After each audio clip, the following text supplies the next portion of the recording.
What was the turning point for you when you went from all that was already going? Was that something that you felt you wanted to do for you, or was it to save the relationship, or you just knew that you were at the end of a road and that you needed to get some help? That's the bit that I've always wanted to sort of, well, has always intrigued me about that scenario, and with a lot of other people that are coming to recovery as well, is what was the turning point? What was the defining moment for you? Yeah. So before I went into treatment, when I was looking, it was literally, again, to save the relationship.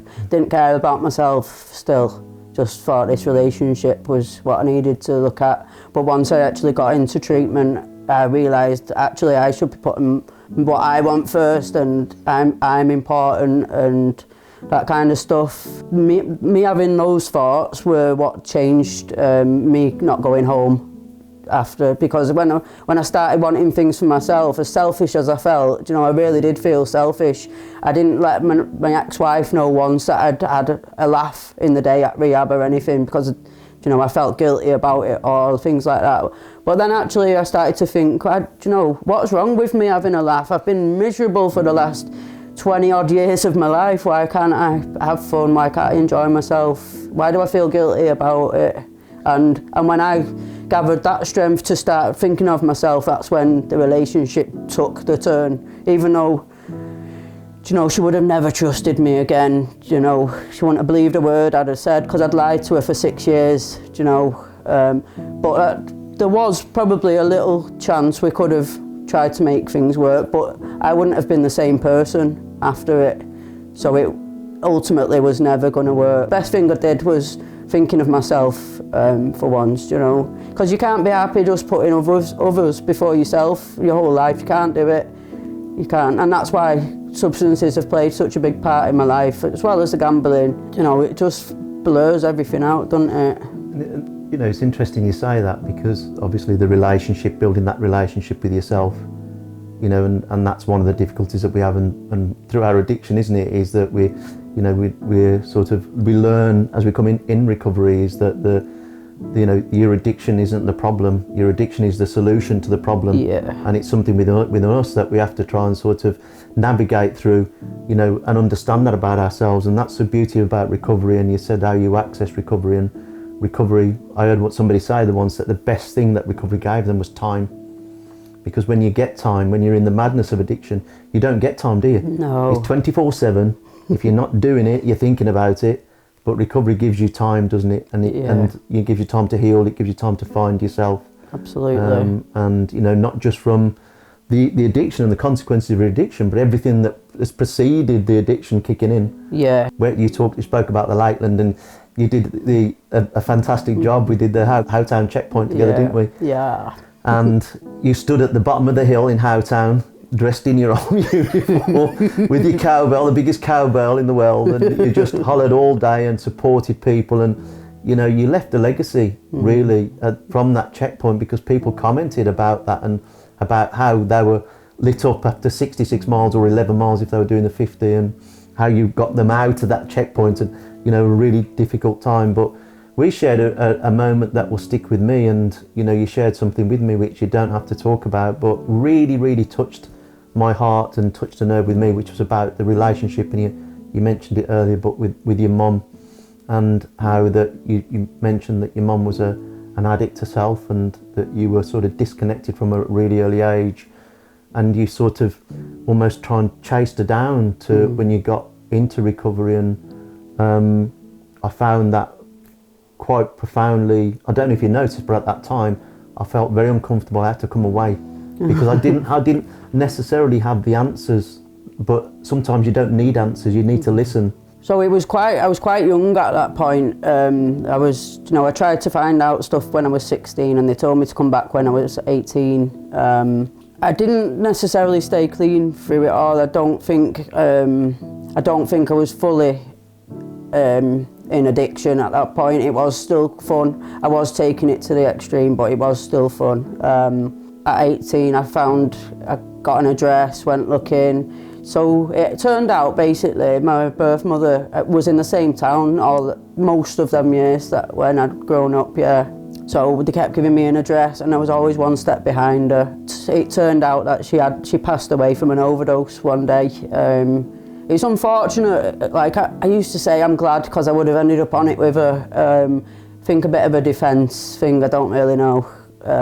Maybe just to convince myself or something. But she had 3 years clean. I've found out over the last couple of years. I don't know how she did it. I don't know if she found a fellowship. I know she moved away for those 3 years though, but as soon as she came back to my hometown of Rochdale, she overdosed pretty much straight away. I think the impact it had on my life was abandonment, rejection, that kind of stuff. Although, like I said earlier, I had such a lovely family. Me and my real brother were adopted together as well. We were really lucky.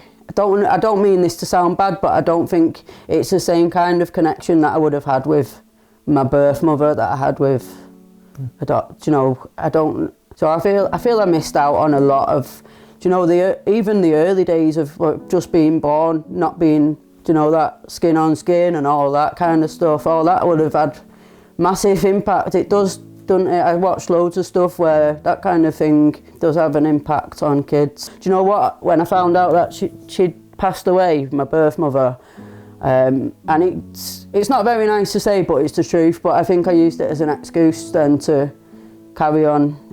Yeah, do you know what? I don't need an excuse, but at that point I would have used it as an excuse. Poor me, might as well get wrecked now. Do you know? And I always thought it never crossed my mind I was an addict till later on in life because I wasn't using heroin or crack.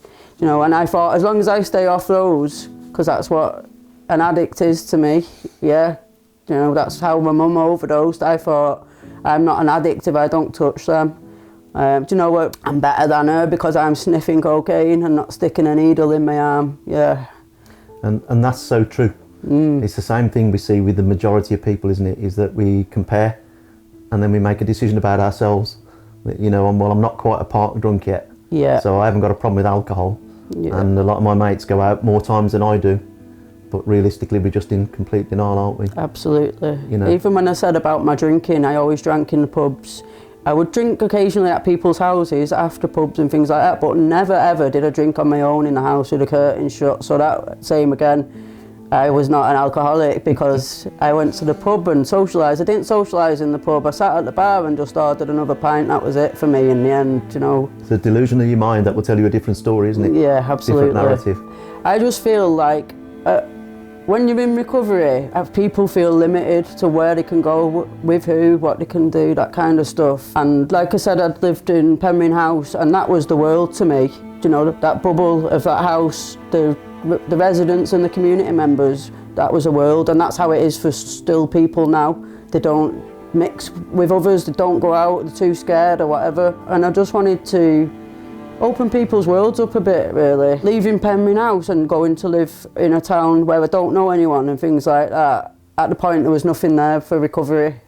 Now there is. I just think it's important to have as much connection as possible, wherever in the world that may be. Do you know what I mean? Safe people anywhere kind of thing. I'm alright one-on-one, as you know, but in groups of people, there's two ways I go. One is to be an absolute idiot and do weird things and bit of attention seeking probably. And the other one is I will back right off into a corner, be quite anxious and things like that. Maybe probably come across quite moody because I'm feeling uncomfortable.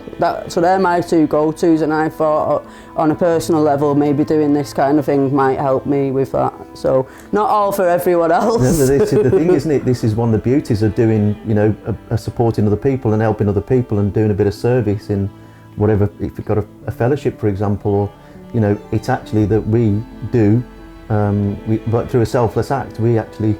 Yeah. Do support ourselves as well, don't we? Yeah. And I see that in you, and I've seen you flourish, and it's really interesting what you said about the sort of transition from being in full-time recovery into what is realistically the outside world.